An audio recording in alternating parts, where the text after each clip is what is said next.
സിറിയയുമായി കൊമ്പുകോർക്കുകയാണോ Israel? ഇറാനെ ആക്രമിച്ചതിന് പിന്നാലെ സിറിയയ്ക്ക് നേരെയും കഴിഞ്ഞ ദിവസം ഇസ്രായേൽ ആക്രമണം നടത്തിയിരുന്നു.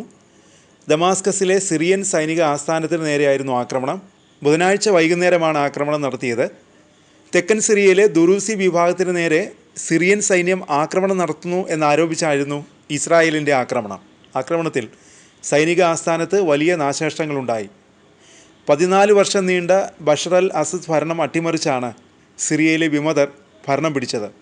പുതിയ സർക്കാരിൻ്റെ ഭരണത്തിനെതിരെ ചില വിഭാഗങ്ങൾക്ക് എതിർപ്പുണ്ട്. തെക്കൻ സിറിയയിലെ മതന്യൂനപക്ഷമായ ദുറൂസികൾക്കും ഭരണത്തിനെതിരെ പ്രതിഷേധമുണ്ട്. വെടിനിർത്തൽ കരാർ നിലനിൽക്കുന്ന ഷ്വെയ്ദ പ്രദേശത്ത് സിറിയൻ സൈന്യവും ദുറൂസി വിഭാഗവും തമ്മിൽ ഏറ്റുമുട്ടലുണ്ടായി. സംഘർഷത്തിൽ 250ഓളം പേർ കൊല്ലപ്പെടുകയും ചെയ്തു. ദുറൂസി വിഭാഗത്തെ സംരക്ഷിക്കാനെന്ന് അവകാശപ്പെട്ടാണ് ഇസ്രായേൽ സിറിയയുടെ സൈനിക ആസ്ഥാനത്തിന് നേരെ ആക്രമണം നടത്തിയത്. ആക്രമണത്തിന് പിന്നാലെ ദമാസ്കസിനുള്ള മുന്നറിയിപ്പുകൾ അവസാനിച്ചിരിക്കുന്നു. ഇനി വരാൻ പോകുന്നത് കനത്ത പ്രഹരങ്ങളാണ് എന്നാണ് ഇസ്രായേലിൻ്റെ പ്രതിരോധ മന്ത്രി ഇസ്രായേൽ കാറ്റ്സ് മുന്നറിയിപ്പ് നൽകിയത്. ഷ്വെയ്ദയിൽ ഇസ്രായേൽ സൈന്യം ഇനിയും ആക്രമണം നടത്തുമെന്നും കാറ്റ്സ് താക്കീത് നൽകി. അതിൻ്റെ സിറിയൻ പ്രസിഡന്റ് അൽ-ഷാറ യുദ്ധത്തിന് തയ്യാറാണെന്ന് പ്രഖ്യാപിച്ചിരുന്നു. പിന്നാലെ ഒരുക്കങ്ങളുമായി സിറിയൻ സൈന്യം മുന്നോട്ട് പോവുകയാണെന്ന റിപ്പോർട്ടുകളും വരുന്നു. ദിവസങ്ങളോളം നീണ്ട പോരാട്ടത്തിന് ശേഷം സിറിയൻ സൈന്യം അക്രമബാധിത മേഖലയായ സ്വീഡ പ്രവിശ്യയിൽ നിന്ന് പൂർണ്ണമായും പിന്മാറി. ദുറൂസ് സിറിയയുടെ അവിഭാജ്യ ഘടകമാണെന്നും ഇസ്രായേലിൻ്റെ നടപടികൾ ഭിന്നത വിതയ്ക്കുന്നതാണെന്നുമാണ് അൽ-ഷാറ പറഞ്ഞത്. പിന്നാലെയായിരുന്നു സൈനിക നീക്കം. ഷ്വേദയിൽ നിന്ന് മാത്രമല്ല, മേഖലയിൽ നിന്ന് പൂർണ്ണമായും സിറിയൻ സൈന്യം പിൻവാങ്ങിയതായി റിപ്പോർട്ടുകൾ പറയുന്നു. സിറിയൻ സൈന്യത്തിന് പകരമായി ദുറൂസ് പോരാളികളെ ഷ്വേദയിൽ വിന്യസിച്ചെന്നും Syrian Observatory for Human Rights അറിയിച്ചു.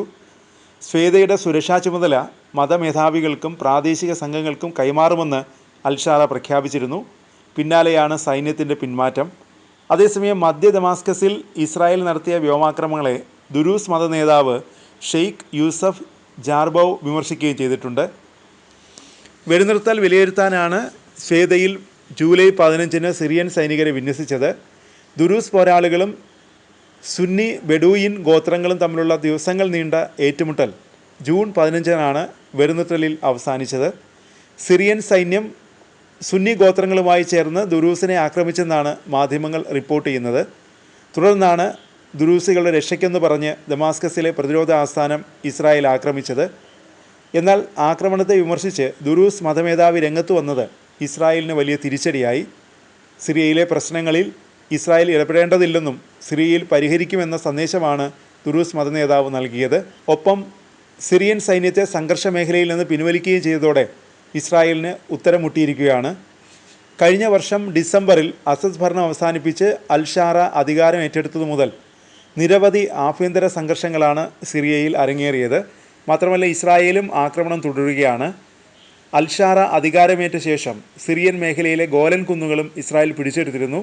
ഈ സംഘർഷം തുടരുമ്പോഴാണ് ദമാസ്കസിലെ സൈനിക ആസ്ഥാനത്ത് ഇസ്രായേൽ ആക്രമണം നടത്തിയിരിക്കുന്നത്. ഇതോടെയാണ് സിറിയ തിരിച്ചടിക്കാൻ ഒരുങ്ങുന്നതായി റിപ്പോർട്ടുകളും വരുന്നത്.